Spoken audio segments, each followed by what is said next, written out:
Здравствуйте, уважаемые зрители канала! Сегодня мы предлагаем вашему вниманию новый выпуск на тему «Памятник советскому солдату в Афганистане, который не тронули маджахеды».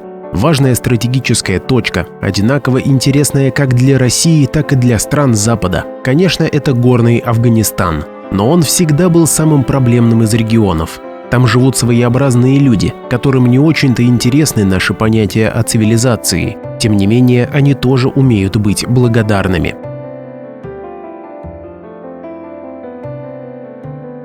Советская власть в попытке сделать Афганистан своим сателлитом или хотя бы защитить Узбекскую и Таджикскую ССР от нападений горных маджахедов решила разместить свои силы на территории этой страны.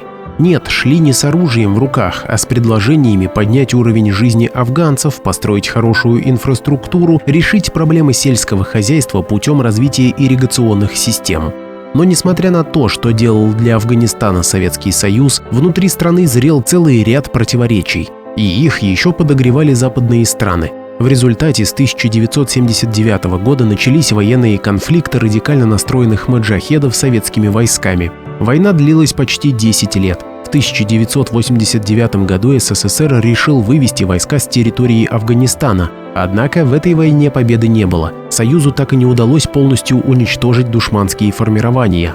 Некоторые историки считают, что Москва могла бы обойтись без ввода войск в 1979-м, помогая социалистическому правительству Кармаля только оружием. Что, собственно, и делалось после вывода ограниченного контингента, когда сменщиком Кармаля стал Наджибулла, который продержался у власти еще 2 года. Однако сам Советский Союз к тому времени стал трещать по швам. ГКЧП потерпел провал во время августовского путча 1991 года, и министр иностранных дел в правительстве Ельцина Андрей Козырев сделал уничтожительное заявление. В Афганистане все готово к урегулированию, мешает только советская поддержка экстремистов во главе с Наджибуллой. После чего помощь из России прекратилась. Наджибулла вынужден был уйти со своего поста и спрятаться в миссии ООН, что располагалась в Кабуле. Но в 1996 году его все-таки схватили маджахеды и повесили. За эти годы борьба за власть в Афганистане и царивший там хаос превратились в обычные будни афганских граждан. Многие простые люди провожали советские войска со слезами. И маджахеды отрывались даже на советских памятниках и обелисках, безжалостно их уничтожая. Горы Гиндукуш разделяют северную и центральную часть Афганистана, но там находится перевал Саланг. Это автомобильная дорога, которая является важнейшей жизненной артерией в экономике страны. На высоте 3000 метров горы прорезают тоннель протяженностью почти 3 километра, который строили советские специалисты в 1965 году. Этот тоннель талибане тоже взорвали в 1998 году. Он служил им напоминанием о Советском Союзе. К тому же там как раз проходили боевые действия между ними и Северным альянсом. В 2001-2002 году тоннель удалось восстановить и снова запустить в эксплуатацию. Однако небольшой памятник, который находился рядом с тоннелем, не пострадал.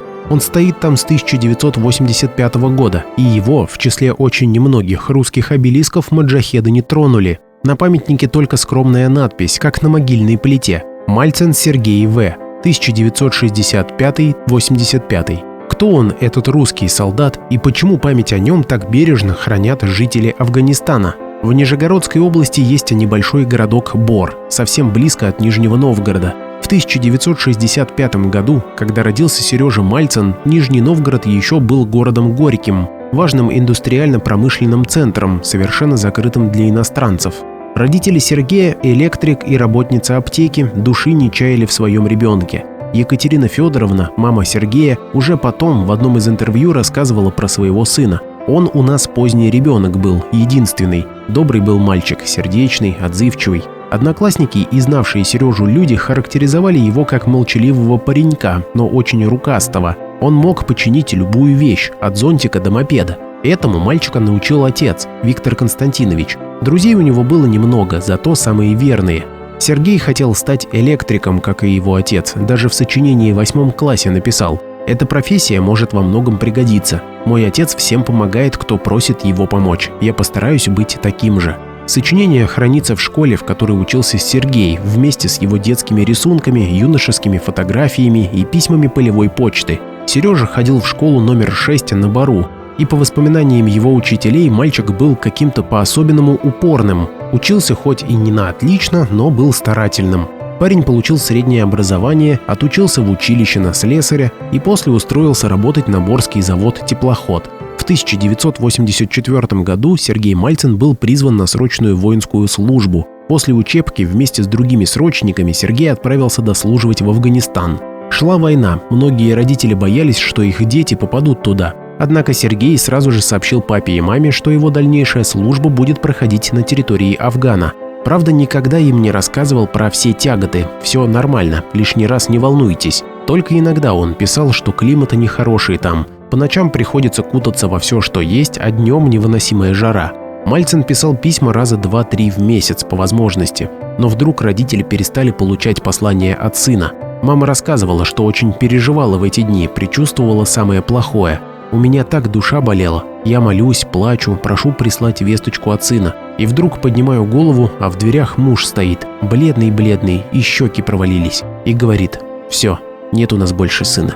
В тот же день убитые горем родители отправились в военкомат. Туда привезли цинковый гроб с телом Сергея. Хоронили в тот же день так же, как и остальных погибших афганцев. Гроб открывать не стали. К местному кладбищу пешком шла большая колонна людей, которые все присоединялись и присоединялись желающие проводить советского воина в последний путь. О том, как встретил свою смерть их единственный сын, родители узнали только в день, когда их пригласили в военкомат, чтобы вручить орден Красной Звезды. Сергей Мальцин был награжден посмертно. Солдат-срочник проходил службу в автомобильной роте, участвовал и в военных действиях, попадая в засады, но всегда проявлял храбрость, ни разу не смолодушничал.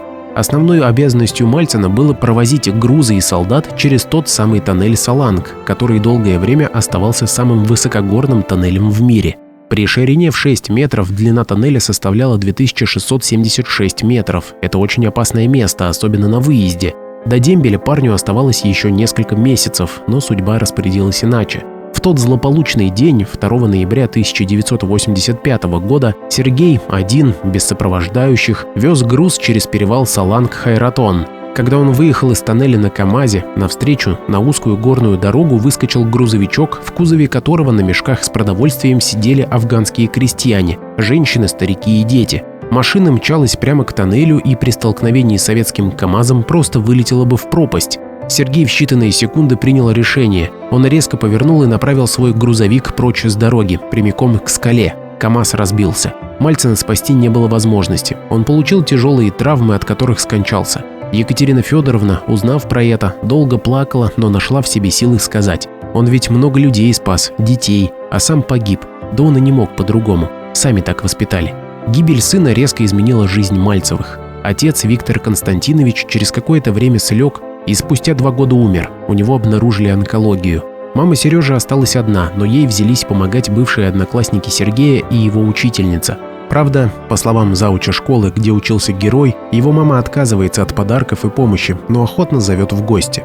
Нередко к ней приезжают и журналисты. Женщина делится самым дорогим, что у нее еще осталось – воспоминаниями о сыне. Ей уже далеко за 80, но Екатерина Федоровна все еще полна сил, занимается огородом, делает наливки и консервирует огурцы да помидоры.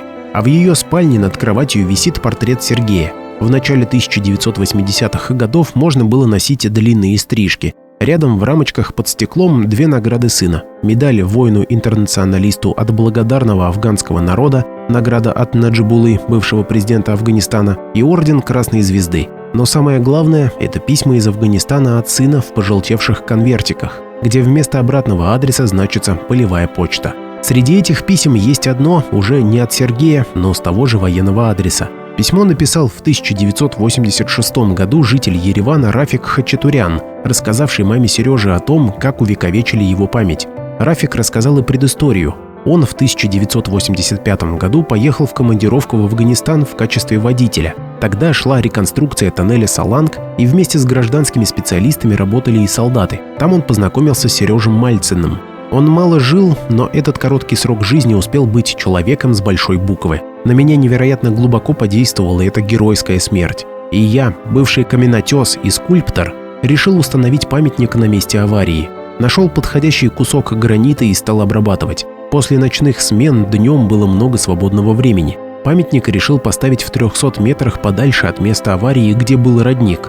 По-моему, вода поможет обеспечить жизнь и вечность этому памятнику. Хачатурян рассказывает, что возле памятника всегда есть люди, так как вода притягивает всех, кто проезжает по этой печальной скальной дороге. Афганцы и солдаты, бывшие участники афганской войны, фотографируются на фоне обелиска и родника. Советские войска давно ушли, Афганистан потрясает смута, идет гражданская война. И сами же маджахеды в 1998 году разрушают чудо советской инженерной мысли – тоннель Саланг. Но памятник Мальцину остается нетронутым. Его защищают местные жители и потомки тех, кого спас Сергей от верной гибели. В первую половину 2000-х годов на Саланге побывал ветеран афганской войны, а на тот момент заместитель председателя Российского союза ветеранов Афганистана Валерий Ващевоз, он отмечал, что гранитная глыба так и стоит около ручья. А еще десяток лет спустя, в 2015 году, памятник Сергею Мальцину навестили бывшие воины-интернационалисты, в том числе снова приезжал Валерий Ващевоз. Он вместе с коллегой Андреем Анохиным пообщался с охранником стратегического участка перевала Саланг Гулабом Будиным, бывшим маджахедом. Сейчас в обязанности Гулаба Будина входит только контроль за безопасностью рабочих, которые заняты ремонтом участка высокогорного тоннеля, дороги, которая является единственной магистралью республики, связывающей север и юг. А раньше было совсем иначе. Будин спокойно рассказывал Ващевозу и Анохину, как они, маджахеды, в 80-х расстреливали на Саланге колонны советских солдат. Их он называл духами. Сидя в укрытиях, маджахеды наблюдали, как раненые духи спешили лечить полученные раны к советским докторам. И у них не было ни капли жалости к советским парням, чьим-то сыновьям. Но вот этот, Будин показал в сторону памятника, пожалел наших детей и стариков и спас их ценой своей жизни. Это надо уважать и чтить. Каменотес Хачатурян поставил обелиск рядом с родником. Но в 2000-х сделали больше. Подвели трубу от родника и прямо у памятника устроили небольшой фонтанчик. И в жаркое время года для путников и водителей место аварии стало оазисом высоко в горах, где можно посидеть, попить и набрать воды, просто отдохнуть. За без малого 40 лет ни разу не было случая, чтобы кто-то попытался осквернить, сломать или повредить памятник простому нижегородцу Сергею Мальцину. Для того, чтобы посмотреть и узнать еще больше интересных фактов неизвестной истории России, подпишись на канал и поставь лайк. Мы постараемся донести до каждого зрителя настоящую неизвестную историю России.